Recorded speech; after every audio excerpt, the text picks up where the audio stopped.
Hey everyone, my name is Wedge. Throughout Magic the Gathering's history, there have been so many dominant decks in various formats. From all the way back in 1993 up until now, time periods can usually be defined by what decks were strongest. Today we're talking about the best decks, the top 10 most powerful decks in the history of Magic. Now remember, there are always strong decks in every format and every rotation. This list is meant to focus on the absolute strongest decks. We're talking about strategies that warped formats, sometimes destroyed formats, and in rare cases threaten the existence of Magic as a competitive card game. Hope you enjoy this travel through time, and if you do, remember to hit that like button. Helps out a lot. Counting down from number 10, we'll begin with a standard deck from the year 2000. Commonly known as the Fix, a red-green aggro deck featuring Saproling Burst and Fires of Yavimaya absolutely crushed competitive Magic. There are a couple reasons why this combo is so strong. First, both of these cards conveniently fit into a classic red-green aggro shell. The rest of the deck is nothing special. Birds of Paradise, Blastoderm, Two-Headed Dragon, Chimeric Idol, cool cards but nothing that would put the archetype over the top. Saproling Burst and Fires of Yavimaya basically broke the standard format. Being able to drop a 6/6 hasty Saproling was difficult to fight against. How about two 5/5 haste creatures? 3 4/4s? Yeah, wasn't easy. Add in other large creatures like the aforementioned Two-Headed Dragon and Jade Leech, and you have a crazy powerful aggro deck. Fires of Yavimaya really broke the format wide open and then burned it to the ground until rotation. Brutal stuff. Coming in at number 9, we have one of the earliest iterations of Red Sly. In the late 90s, Standard was made up of Weatherlight, Mirage, Visions, Tempest, Stronghold, and Exodus. This might not mean much to you, but these specific sets brought together created one of the most oppressive and powerful mono-red aggro decks to ever exist in Magic. Cards like Ball Lightning, Mog Fanatic, Fire Blast, and Jackal Pup were simply too cheap and too powerful. For 2 entire Standard seasons, mono-red was the most played deck. Were there other strategies? Yeah. Did that stop mono-red from legit being everywhere for 2 whole years? Nope. The number 8 spot is taken by a deck that did something most other dominant decks never could. It forced players to give up all hope. For those who don't know, Extended was a format supported by Wizards that let you use the last 4 years worth of sets. It was a rotating format like Standard, but it allowed you to use your cards longer. Anyways, our number 8 spot goes to the Extended powerhouse Thopter Depths. In the first half of 2010, a deck that split its focus between enabling Dark Depths and running the broken sort of the Meek/Thopter Foundry engine actively suppressed any other strategy from becoming tier 1. Honestly, it was impossible to beat this deck consistently, let me explain. What made it uniquely powerful is that players would have to find a way to beat both Dark Depths enabled by Vampire Hexmage and Thopter Foundry enabled by Sword of the Meek. No one could do it. No one could come up with a strategy that consistently beat both of these engines while also dealing with the rest of the field. Hopelessness is the best way to describe creating a strategy against this deck. Not only were both engines stupidly overpowered, but the rest of the deck was nothing to mess with either. Dark Confidant gave you a billion draws, Chrome Mox for acceleration, Thirst for Knowledge for digging, and cards like Beseech the Queen and Talaria West to search for your win conditions. The deck may not seem flashy, but it was so good it destroyed everyone for 6 months straight, until Sword of the Meek was banned in June and Dark Depths finally rotated out. It was rough stuff. Number 7 is another extended deck, but this one came to fruition 10 years earlier than Thopter Depths. The deck was called Tricks, and it won by deploying one of the most dirtily and hilarious combos of all time. Illusions of Grandeur plus Donate. You play the illusions, gain 20 life, donate it to your opponent, they can't pay the cumulative upkeep, and they lose 20 life. Game over. Now this may seem janky to you now, but back then, this deck was nigh unstoppable. With powerful draw engines like Necropotence and Demonic Consultation, the combo was easy to put together. To help you out, the errata text to Demonic Consultation is as follows. Name a card, exile the top 6 cards of your library, then reveal cards from the top of your library until you reveal the named card. Put that card into your hand and exile all other cards revealed this way. Basically, it was an extremely potent draw spell that let you dig for whatever you wanted. Anyways, the combo was probably the weakest part of the deck. Mana Vault provided absurd mana ramp, Force of Will protected your combo once it hit play. Dark Ritual let you get Necropotence out turn 1 to start digging. The entire deck was designed to get this combo into play fast and then protect it. Tricks was absurdly consistent, and for the few months it was around, it was the only deck seen playing Extended. Of course, that would end soon as Dark Ritual and Mana Vault were both banned a few months after the deck was created. Without the consistent acceleration, the deck was far less effective. Number 6 is Caw-Blade. This is by far the newest deck on this top 10 list, but I assure you it deserves its time in the spotlight. This menace of a control deck destroyed Standard in 2011. By destroy, I mean tournament attendance was down 50% in some areas. We're talking a catastrophic hit to competitive Magic that hadn't been seen in a long time. Named after Squadron Hawk and the plethora of swords in the deck, Caw-Blade was consistent, fast, and always had all the answers. Between Jace the Mind Sculptor, Stoneforge Mystic, Gideon Jura, and others, nothing stood a chance. It got so bad that Wizards of the Coast had to ban Jace and Stoneforge Mystic in June of 2011. Even with rotation coming soon, they couldn't be allowed to stay. Batterskull being printed really threw that deck way over the top.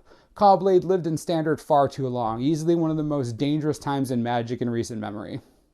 Time to break into the top half of our list. Coming in at number 5 is a legacy deck called Flash Hawk from the year 2007.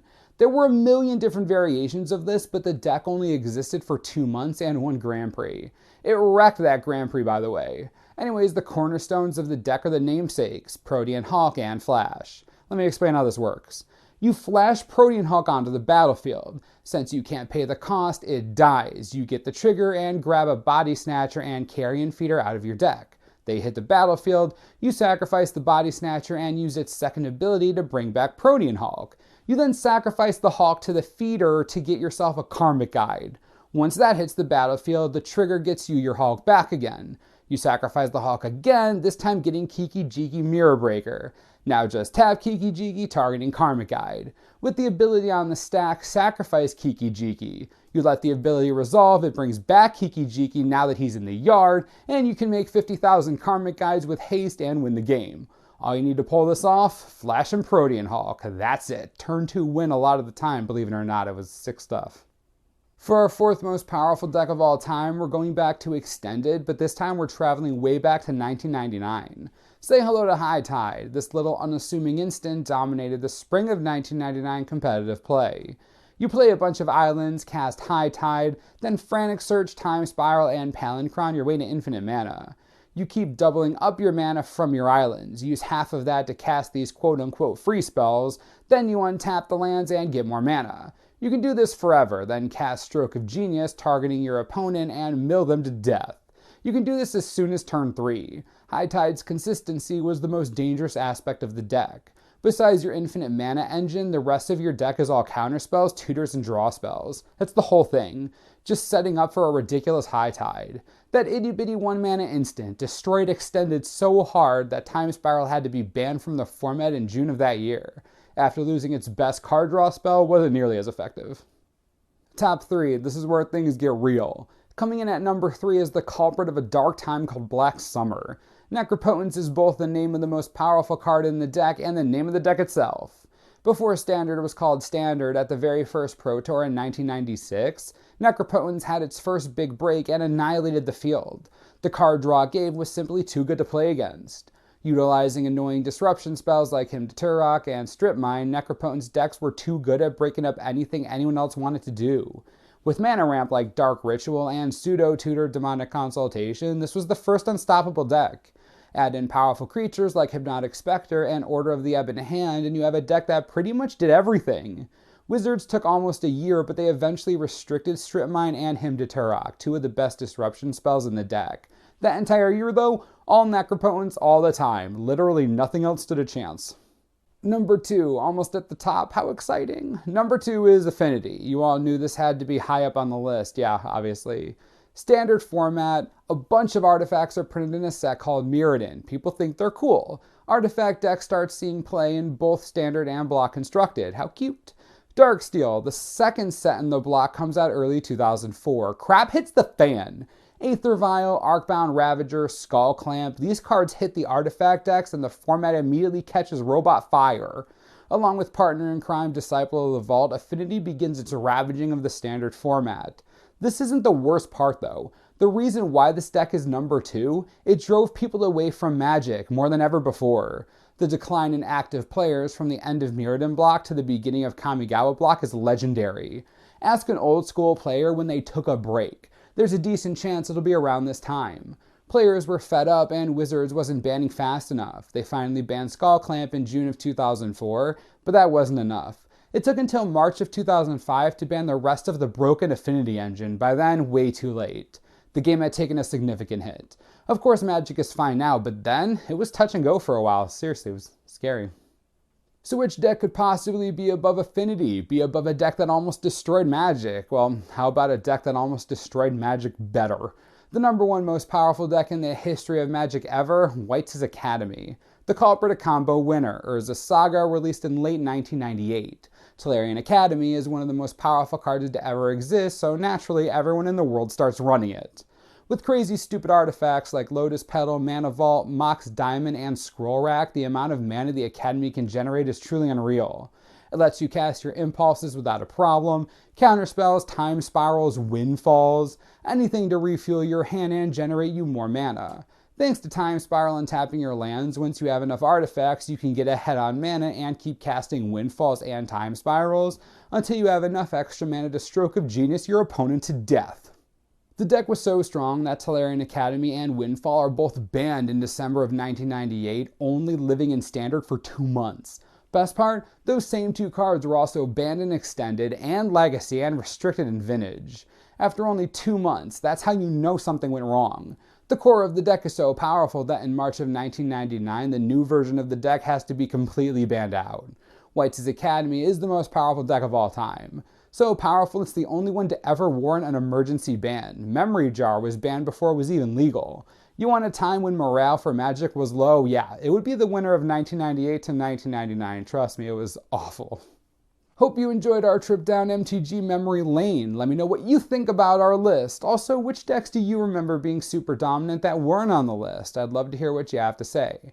Also, if you have any suggestions about top 10 videos you'd like to see in the future, leave them down below and be sure to thumbs up other viewers' ideas if you like them. Makes them easier to see. As always, subscribe for the latest and most reliable Magic the Gathering information you could ever need. This is the Mana Source. I'm Wedge. Thanks for watching. We'll see you next time.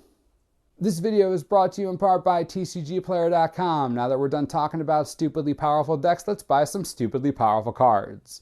While Memory Jar was emergency banned in Standard, it's basically the bee's knees in Commander. You can get one right now for $8, pretty cheap considering it was printed over 15 years ago. Not your speed? How about some good old-fashioned Necropotence, one of the best draw spells to ever exist. You can get your copy right now on TCG Player for $10. It's sweet value.